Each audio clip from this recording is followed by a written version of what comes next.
এবার একটু আবহাওয়ার দিকে নজর রাখি, কারণ আজই বঙ্গোপসাগরে ঘনীভূত নিম্নচাপে দুর্যোগের আশঙ্কা দক্ষিণবঙ্গে।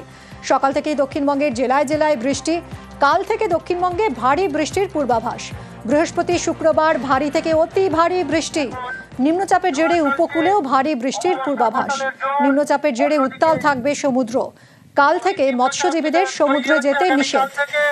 তার একটা প্রভাব আজকে আমরা দীঘা সমুদ্রে দেখতে পাচ্ছি, মন্দারমণি সমুদ্রে দেখতে পাচ্ছি, এবং প্রচন্ড ঢেউ উঠে পড়ছে।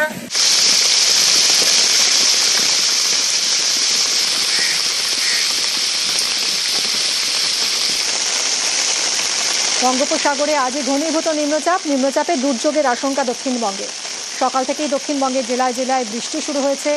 আকাশ মেঘলা, কাল থেকে ভারী বৃষ্টির পূর্বাভাস রয়েছে দক্ষিণবঙ্গে। আজ থেকে শুরু করে আগামী 7 দিন পশ্চিমবঙ্গের সব জেলাতেই বৃষ্টির সম্ভাবনা আছে। তার মানে জেলাগুলোর বেশিরভাগ জায়গাতে, অধিকাংশ জায়গাতে বৃষ্টির সম্ভাবনা আছে। More than 75% area of every district. Murshidabad, Birbhum, Bardhaman, Bankura, পশ্চিম মেদিনীপুর, ঝাড়গ্রাম, পূর্ব মেদিনীপুর, দক্ষিণ 24 পরগনা, হুগলি, মুর্শিদাবাদ, এই সমস্ত জেলাগুলোতে বিক্ষিপ্তভাবে ভারী থেকে অতি ভারী বর্ষণের সম্ভাবনা রয়েছে। আর ঝাড়গ্রাম, 2 মেদিনীপুর, হুগলি, হাওড়া, তারপর আপনার কলকাতা এবং দক্ষিণ 24 পরগনা, উত্তর 24 পরগনা, এই জেলাগুলোতে থান্ডারস্টর্ম উইথ লাইটনিং এবং তার সাথে গাস্টি উইন্ড 40 থেকে 50 কিলোমিটার পার আওয়ার অথবা 30 থেকে 40 কিলোমিটার পার আওয়ার হওয়ার সম্ভাবনা রয়েছে। নিম্নচাপে দুর্যোগের আশঙ্কা, সুন্দরবন উপকূলে বাড়তি সতর্কতা। বঙ্গোপসাগরে নিম্নচাপের ভ্রুকুটি, কন্ট্রোল রুম থেকে নজরদারি প্রশাসনের। উপকূল এলাকায় মাইকিং করে সচেতনতা। গঙ্গাসাগর বকখালিতে বাড়তি পুলিশকর্মী মোতায়েন। পর্যটকদের সমুদ্রে নামতে নিষেধাজ্ঞা জারি করা হয়েছে। সুন্দরবনের নদী বাঁধে বিশেষ নজরদারি। মজুত করা হচ্ছে শুকনো খাবার, ত্রিপল। বিশ্বজিৎ আমাদের প্রতিনিধির সঙ্গে কথা বলবে। বিশ্বজিৎ, ঠিক কি কি নিষেধাজ্ঞা জারি হচ্ছে, কি কি সতর্কতা দেওয়া হয়েছে? হ্যাঁ দেখো, সতর্কতা বলতে এই ধরনের দুর্যোগপূর্ণ আবহাওয়া হলে কিন্তু প্রশাসনের প্রথম লক্ষ্য থাকে যে মানুষকে সচেতন করা, অর্থাৎ উপকূলীয় যে এলাকা, যারা নিচু এলাকায় বসবাস করেন তাদেরকে কিন্তু সচেতন করা। সেইভাবে কিন্তু এই মুহূর্তে নামখানা এবং ফ্রিজারগঞ্জ এবং গঙ্গাসাগর কোস্টাল থানা, বিভিন্ন যে থানাগুলি রয়েছে, কোস্টাল উপকূল থানা, তাদের পক্ষ থেকে কিন্তু মানুষজনকে সচেতন করা হচ্ছে, মাইকিং করা হচ্ছে। তার পাশাপাশি যেহেতু এই মে মাসে বিগত দিনে দেখা গিয়েছে বড় বড় ঝড়, ইয়াস থেকে আমফান থেকে বড় বড় ঝড় কিন্তু এই মে মাসের শেষের দিকে কিন্তু আছড়ে পড়েছিল সুন্দরবন এলাকায়। ঠিক সেইভাবেই কিন্তু সেই খামতিটা কিন্তু প্রশাসন রাখতে চায় না, এবং সেই কারণেই প্রশাসনিক তরফ থেকে কিন্তু তৎপরতা শুরু করে দেওয়া হয়েছে। শুকনো খাবার থেকে পানীয় জল মজুত করা হয়েছে। কাকদ্বীপ এসডি অফিসে কিন্তু একটি কন্ট্রোল রুম খোলা রয়েছে। ধন্যবাদ। দীঘা উপকূলেও সচেতনতা। মন্দারমণি, দীঘায় মাইকিং প্রশাসনের। বঙ্গোপসাগরে ঘনীভূত হয়েছে নিম্নচাপ, তাই সমুদ্রে নামতে নিষেধাজ্ঞা পর্যটকদের। উপকূলে কড়া নজরদারি প্রশাসনের।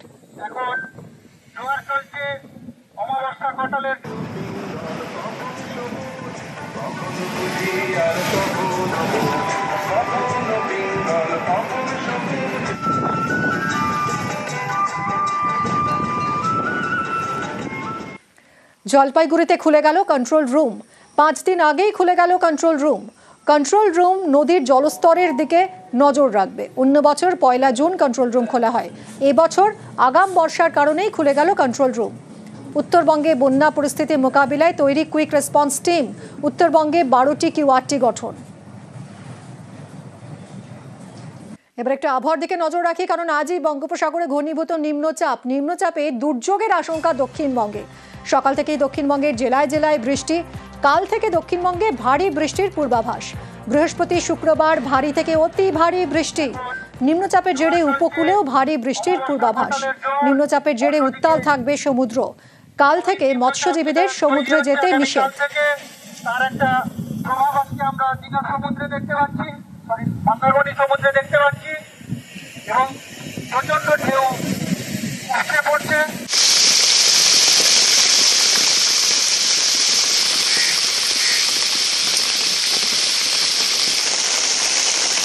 বঙ্গোপসাগরে আজই ঘনীভূত নিম্নচাপে দুর্যোগের আশঙ্কা দক্ষিণবঙ্গে। সকাল থেকেই দক্ষিণবঙ্গের জেলায় জেলায় বৃষ্টি শুরু হয়েছে। আকাশ মেঘলা, কাল থেকে ভারী বৃষ্টির পূর্বাভাস রয়েছে দক্ষিণবঙ্গে। আজ থেকে শুরু করে আগামী 7 দিন পশ্চিমবঙ্গের সব জেলাতেই বৃষ্টির সম্ভাবনা আছে। তার মানে জেলাগুলোর বেশিরভাগ জায়গাতে, অধিকাংশ জায়গাতে বৃষ্টির সম্ভাবনা আছে। More than 75% area of every district. Murshidabad, Birbhum, Bardhaman, Bankura, পশ্চিম মেদিনীপুর, ঝাড়গ্রাম, পূর্ব মেদিনীপুর, দক্ষিণ 24 পরগনা, হুগলি, মুর্শিদাবাদ, এই সমস্ত জেলাগুলোতে বিক্ষিপ্তভাবে ভারী থেকে অতি ভারী বর্ষণের সম্ভাবনা রয়েছে। আর ঝাড়গ্রাম, 2 মেদিনীপুর, হুগলি, হাওড়া, তারপর আপনার কলকাতা এবং দক্ষিণ 24 পরগনা, উত্তর 24 পরগনা, এই জেলাগুলোতে থান্ডারস্টর্ম উইথ লাইটনিং এবং তার সাথে গাস্টি উইন্ড 40 থেকে 50 কিলোমিটার পার আওয়ার অথবা 30 থেকে 40 কিলোমিটার পার আওয়ার হওয়ার সম্ভাবনা রয়েছে। নিম্নচাপে দুর্যোগের আশঙ্কা, সুন্দরবন উপকূলে বাড়তি সতর্কতা। বঙ্গোপসাগরে নিম্নচাপের ভ্রুকুটি, কন্ট্রোল রুম থেকে নজরদারি প্রশাসনের। উপকূল এলাকায় মাইকিং করে সচেতনতা। গঙ্গাসাগর বকখালিতে বাড়তি পুলিশকর্মী মোতায়েন। পর্যটকদের সমুদ্রে নামতে নিষেধাজ্ঞা জারি করা হয়েছে। সুন্দরবনের নদী বাঁধে বিশেষ নজরদারি। মজুত করা হচ্ছে শুকনো খাবার, ত্রিপল।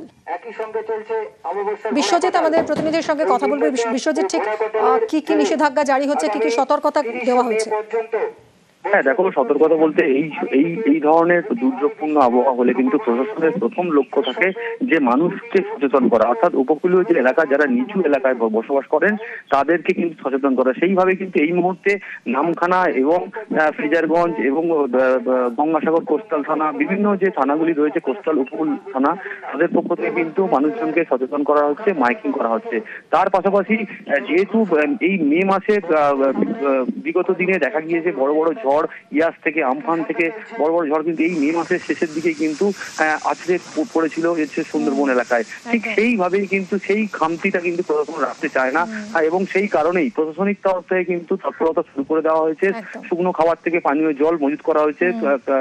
কাকদ্বীপ এসডি অফিসে কিন্তু একটি কন্ট্রোল রুম খোলা রয়েছে। ধন্যবাদ। দীঘা উপকূলেও সচেতনতা। মন্দারমণি, দীঘায় মাইকিং প্রশাসনের। বঙ্গোপসাগরে ঘনীভূত হয়েছে নিম্নচাপ, তাই সমুদ্রে নামতে নিষেধাজ্ঞা পর্যটকদের। উপকূলে কড়া নজরদারি প্রশাসনের। এখন জোয়ার চলছে, অমাবস্যা ঘটালের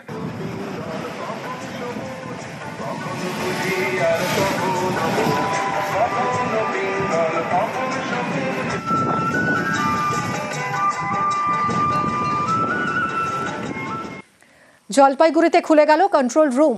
5 দিন আগেই খুলে গেল কন্ট্রোল রুম। কন্ট্রোল রুম নদীর জলস্তরের দিকে নজর রাখবে। অন্য বছর 1 জুন কন্ট্রোল রুম খোলা হয়। এবছর আগাম বর্ষার কারণেই খুলে গেল কন্ট্রোল রুম। উত্তরবঙ্গে বন্যা পরিস্থিতি মোকাবিলায় তৈরি কুইক রেসপন্স টিম।